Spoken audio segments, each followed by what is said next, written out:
నిత్య నిజాలు చెప్పే భారత్ ఎన్బిటీవీకి స్వాగతం. మిత్రులారా, నేను మీ జేకే. ఎక్కడా స్కిప్ చేయకుండా చివరిదాకా చూడండి. చూస్తే మీకు ఒక వింతైన విషయాన్ని ఈరోజు వార్తల్లో చెప్తా. సౌత్ ఆఫ్రికా నుండి 1,99,980 టన్నులు ఐటెం విశాఖపట్నానికి, మన ఆంధ్రప్రదేశ్కి వచ్చింది. అది అందులో నుండి 1,29,500 టన్నులు దిగుమతి చేశారు.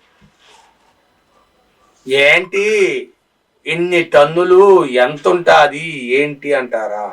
ఆ షిప్పు చాలా చిన్న షిప్పు, కేవలం 300 అడుగులు పొడుగుంటుంది. 300 అడుగులు పొడుగుంటుంది అంటే 300 అడుగులు కాదు, మీటర్స్. 300 మీటర్లు అంటే అడుగుకి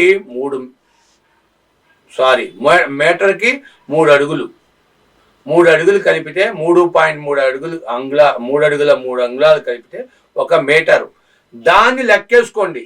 300 మీటర్లు అంటే ఎంత పొడుగు అంటే దరిదాపుగా 1000 అడుగులు, 1000 ఫీట్ రన్ చేసేయచ్చు దాని మీద.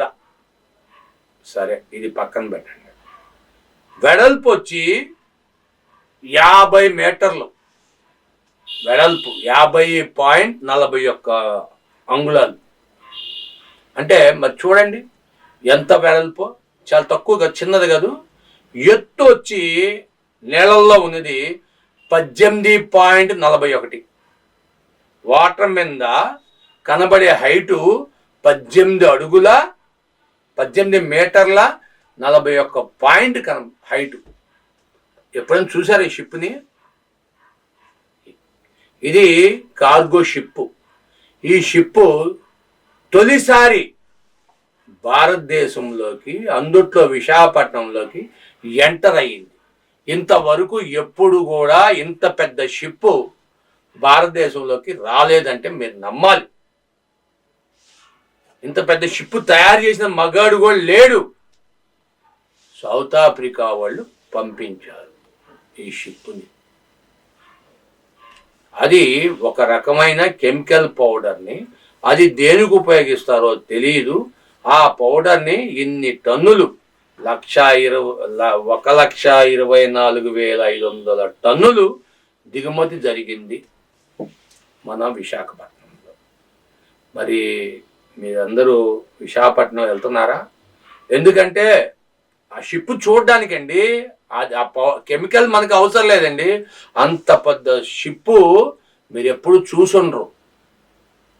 నిజం, నమ్మాలి. మీరు కామెంట్ చేయండి, నేను వీడియో పెడతాను. మీకు కావాలంటే ఆ ఫోటోలు కూడా పెడతాను, మీరు చూడండి. అంత పెద్ద షిప్పు ఇంతవరకు రాలేదు. ఎనీవే, ఒక గుడ్ కామెంట్ చేయండి, లైక్ చేయండి, షేర్ చేయండి. నీకు ఇలాంటి మంచి మంచి వార్తలు మరిన్ని తెచ్చి మీకు పెడతా. Thank you for watching your channel, our channel. Thank you.